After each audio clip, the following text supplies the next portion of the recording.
Dando seguimento à evolução da administração, nesse vídeo nós vamos tratar das escolas que surgiram após as ideias iniciais do Adam Smith, do Charles Babbage, do Taylor e do Fayol. Como nós vimos, no vídeo anterior, as ideias do Adam Smith, do Babbage, do Taylor e do Fayol, elas buscavam organizar uma produção industrial então incipiente que surgira com a Revolução Industrial no final do século XVIII, início do século XIX na Inglaterra, e que ao longo do século XIX, mesmo início do século XX, ela foi se desenvolvendo, foi acontecendo em outros países, em outras regiões. Então, ampliando esse gráfico que nós temos aqui, nós temos que após, e utilizando o conceito de paradigma de Thomas Kuhn, que isso é explicado no vídeo onde é comentado sobre o Adam Smith, o Charles Babbage, o Taylor e Fayol, utilizando esse conceito, a gente verifica que na década de 20, nos Estados Unidos, houve uma crise, se começa uma crise econômica que veio culminar com a quebra da Bolsa em 29 e foi a oportunidade para se rever esses métodos aplicados principalmente nas indústrias, com as ideias do Taylor e do Fayol. Então, a busca de uma maior eficiência nas empresas exigiu a reconsideração das relações e aspirações dos trabalhadores e demandando aí a humanização dos conceitos administrativos. Então surge a Escola de Relações Humanas numa tentativa de rever as relações de trabalho que eram aplicadas até então. Um dos defensores dessa nova abordagem foi o Elton Mayo, e que as pesquisas que ele desenvolveu, especialmente na Western Electric Company em Chicago, elas focalizavam a motivação dos empregados para que as metas organizacionais elas pudessem ser atingidas. Então, ele tinha como pressuposto a integração e comportamentos sociais, a participação dos trabalhadores na decisão, o homem integrado socialmente e o conteúdo do trabalho. Então, integração e comportamentos sociais, o trabalhador socialmente desajustado, na concepção do Mayo, ele terá baixa eficiência, mesmo que dotado de boa capacidade física. E a integração com o grupo é vista como fundamental para o bem-estar psicoemocional dos trabalhadores. Então, a administração que busca eficiência, na concepção do Mayo, e o aumento de produtividade, ela tem que ficar atenta à conciliação dos objetivos empresariais com os objetivos dos trabalhadores. E aqui, pessoal, eu vou destacar isso, tá? Porque esse foi uma ideia que surge com a Escola das Relações Humanas, mas ela passa a ser perseguida em outras escolas, ou seja, a tentativa de você conciliar os objetivos dos trabalhadores com os objetivos da empresa. É algo que muitas organizações perseguem até hoje, mas que realmente é difícil de você conseguir efetivamente isso.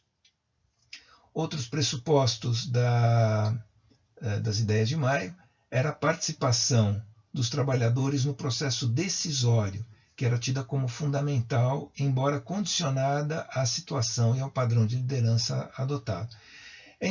Isso é uma mudança muito importante em relação às ideias do Taylor, porque as ideias do Taylor, tinha lá o gerente planeja, o operário executa. Um manda, o outro obedece. E quando você vê nas ideias de Mayo, a ideia era de que o operário participasse do processo decisório. Então, e isso foi adotado muito na produção enxuta, ou no Lean Manufacturing, adotada pelas empresas japonesas, especialmente depois da Segunda Guerra Mundial. Ou seja, o trabalhador ele pode e deve, muitas vezes, opinar sobre o trabalho que ele está fazendo, se aquele trabalho se aquela tarefa pode ser aprimorada, pode ser melhorada, no sentido de facilitar aí uma evolução em termos de qualidade, em termos de produtividade daquilo que ele está fazendo. Maio considerava que o trabalhador é um ser pensante, ele deve estar sujeito a um controle de resultados, mas não a uma supervisão estrita.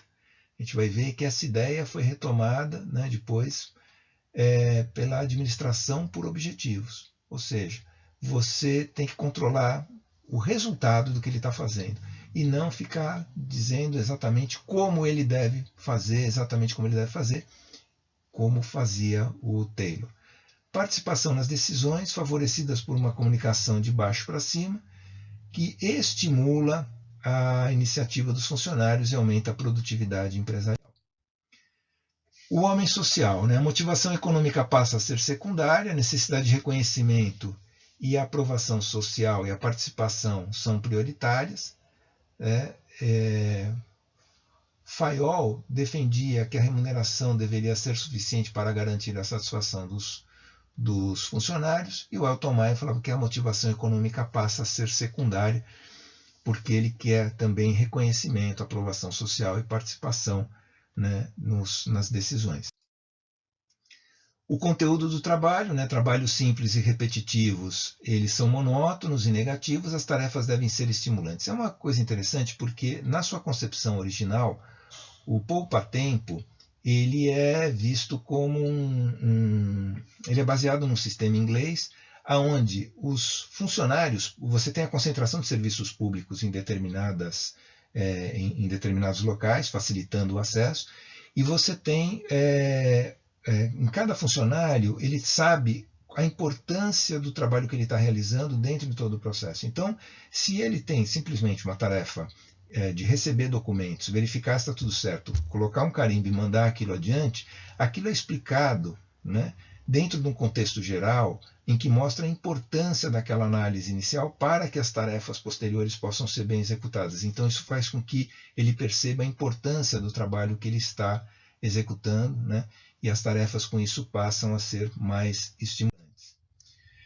Outros defensores, outros pensadores da Escola das Relações Humanas, né, tem o Oliver Sheldon, que em 1923 apresentou ideias enfatizando a responsabilidade social, ou seja, há quase 100 anos isso, e segundo ele as organizações tinham como obrigação não apenas oferecer produtos e serviços à comunidade, mas também zelar pelo seu bem-estar.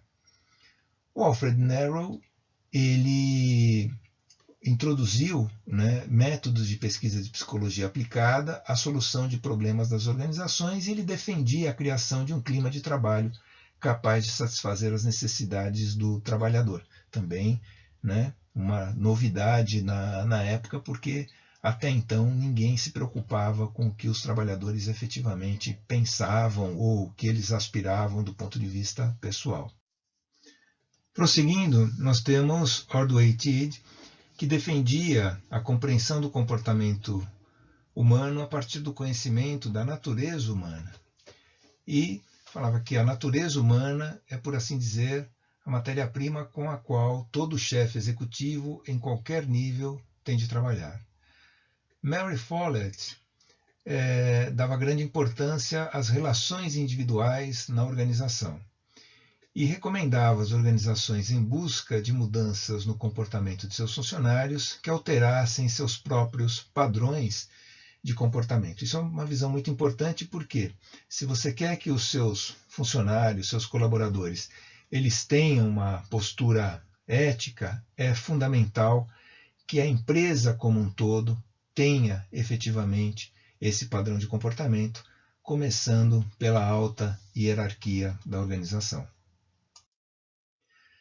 As considerações críticas em relação à Escola das Relações Humanas era a negação do conflito entre empresa e trabalhadores, é como se tudo fosse, né, um ambiente idílico, um ambiente perfeito, restrição das variáveis de amostra e da amostra, né, a quantidade de empresas pesquisadas foi considerada pequena, concepção utópica do trabalhador, ênfase excessiva nos grupos informais, espionagem disfarçada, né, então diziam que olha, o operário pode fazer da maneira que ele bem entender, mas no fundo existia ali uma supervisão, existia uma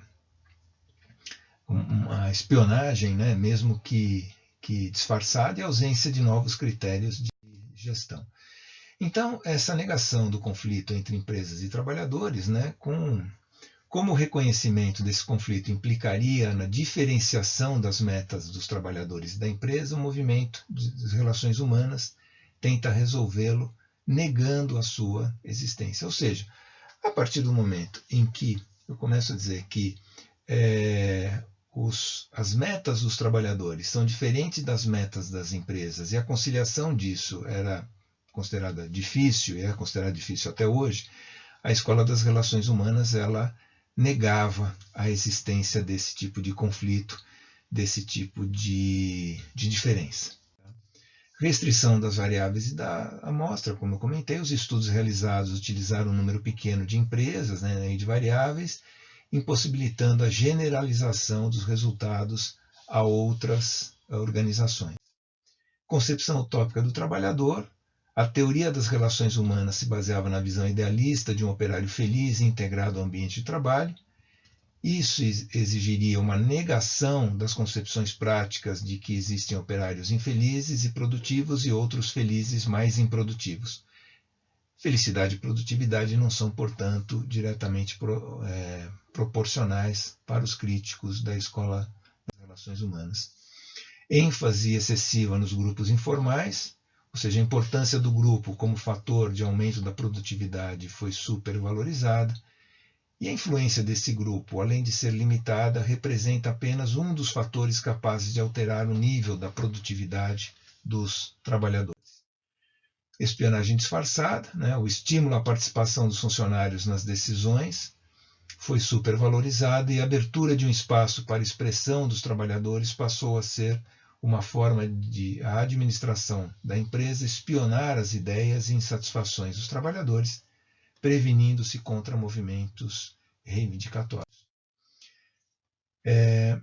Ausência de novos critérios de gestão. A escola das relações humanas não fornece, segundo os críticos, critérios efetivos de gestão, utilizando mais de verificações e constatações práticas do que deve ou não ser feito. Pontos positivos, né? Apesar dessas limitações, as propostas que deram origem à abordagem de relações humanas prevalecem vigentes até hoje, e a abordagem humanística levantou aspectos que, pela primeira vez, começaram a ser analisados com seriedade dentro do contexto organizacional.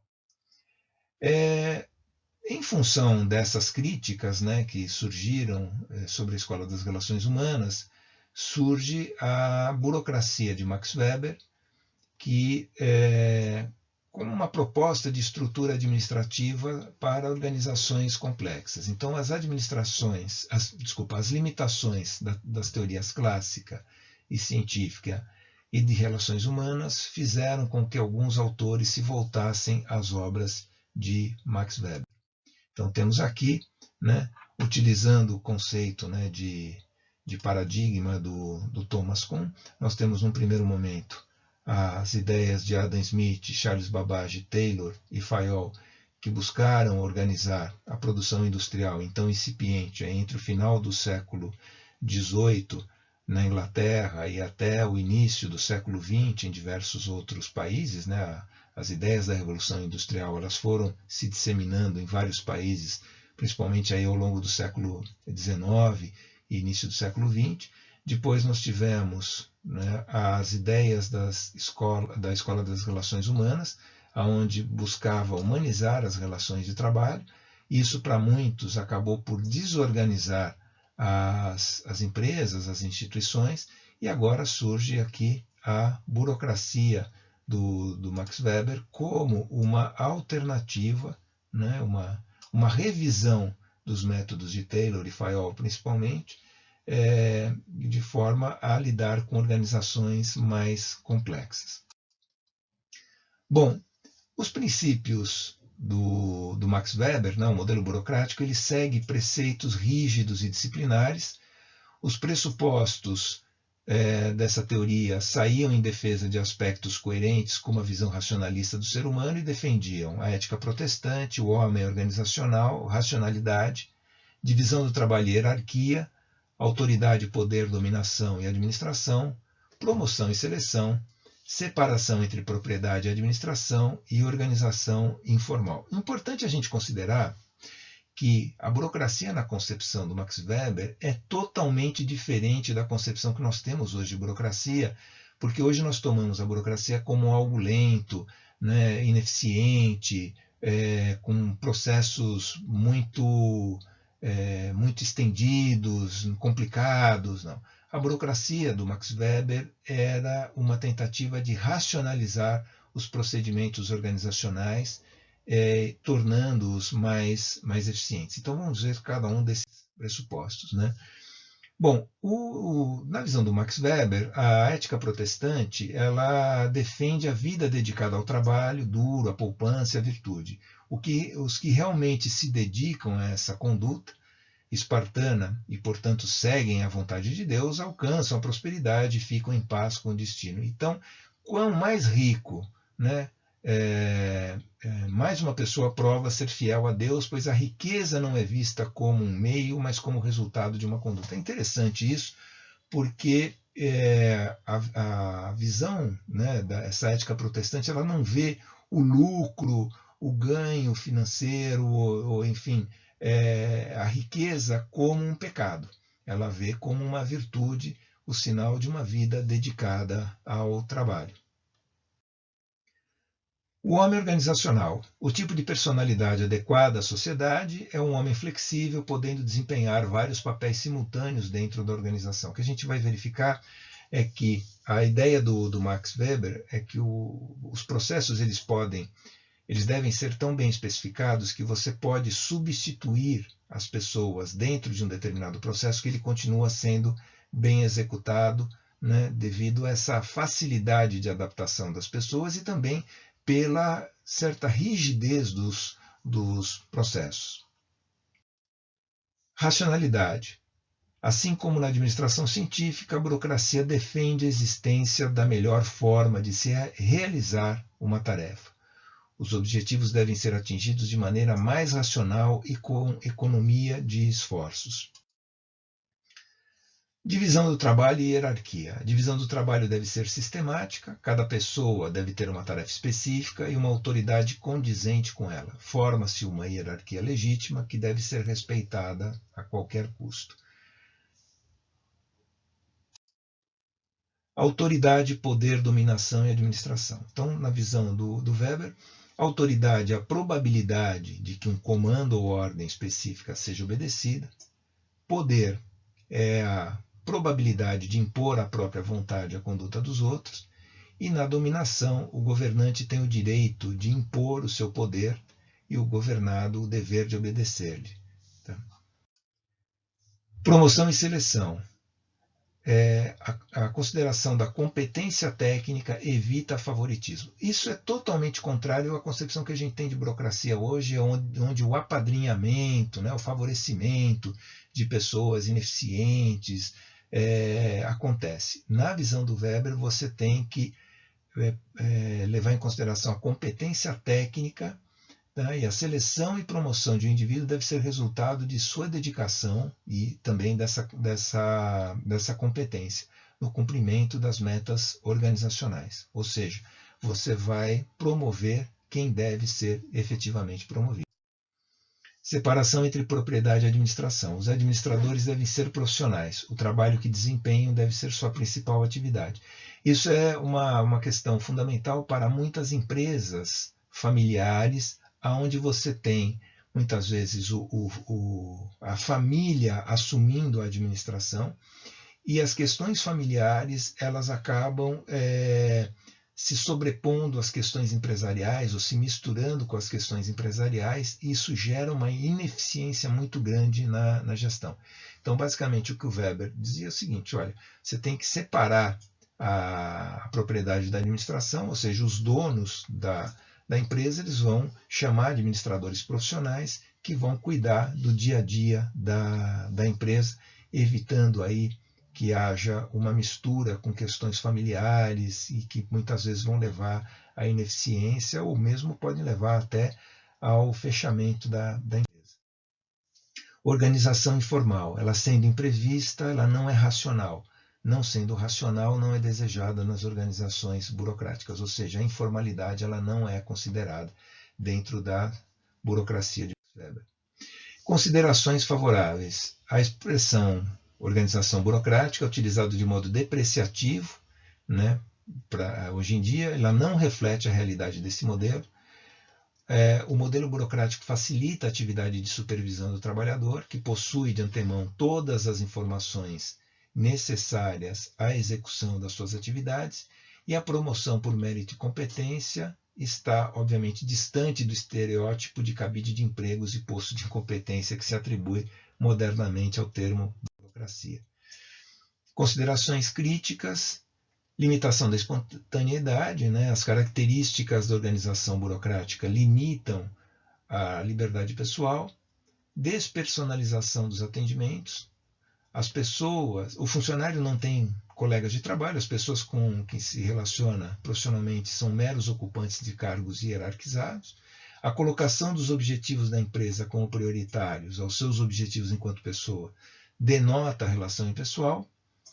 Muitas vezes ocorre a substituição dos objetivos pelas normas, né? Ou seja, as normas passam a ser mais importantes do que os objetivos da organização, e todos os clientes são atendidos conforme normas pré-estabelecidas. Esse conjunto mostra que a burocracia ela encontra uma ressonância muito grande no funcionamento dos serviços públicos, não só aqui no país, mas também em diversos países.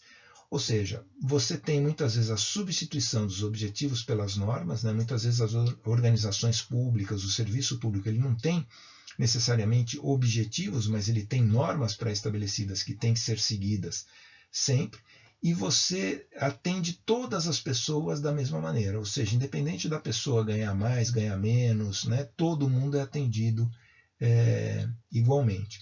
Então, o serviço público, na sua concepção fundamental, ele segue essas diretrizes da burocracia do Max Weber. Muitas vezes, infelizmente, ele pode ter desvios que levam a determinadas ineficiências, né, ou problemas sistêmicos, mas nessa concepção, levando em consideração a substituição dos objetivos pelas normas, né, o atendimento igual a todos os clientes, limitação da espontaneidade, as pessoas não têm a liberdade de mudar esses procedimentos conforme a necessidade, e as pessoas são meros ocupantes de cargos hierarquizados, isso tem, né, uma aderência muito grande com o funcionamento dos serviços públicos. No próximo vídeo a gente vai ver, né, uma revisão, né, da burocracia através do behaviorismo ou teoria comportamental, onde princípios da escola das relações humanas, né, esses princípios são retomados.